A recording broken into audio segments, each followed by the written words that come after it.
এই লক্ষ্মীর ভান্ডার যখন মমতা বন্দ্যোপাধ্যায় করেন তখন বিজেপি এবং বিরোধীরা বলেছিল ভিক্ষা। লক্ষ্মীর ভান্ডারটা মমতা বন্দ্যোপাধ্যায় করেছিলেন মা বোনেদের তাদের নিজস্ব খরচাটা যেন তাদের নিজের অধিকারের মতোই সরকারের কাছ থেকে পাওয়া যায়। প্রাক্তন মুখ্যমন্ত্রী মমতা বন্দ্যোপাধ্যায় বহু কর্মসূচি নিয়েছেন, বহু চেষ্টা করেছেন।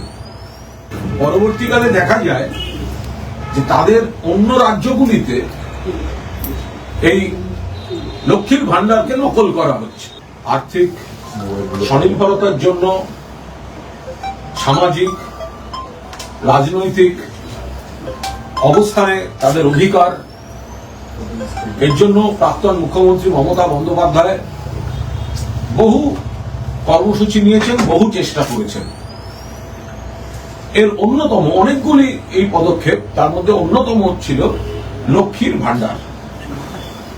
তো এই লক্ষ্মীর ভান্ডার যখন মমতা বন্দ্যোপাধ্যায় করেন তখন বিজেপি এবং বিরোধীরা বলেছিল ভিক্ষা।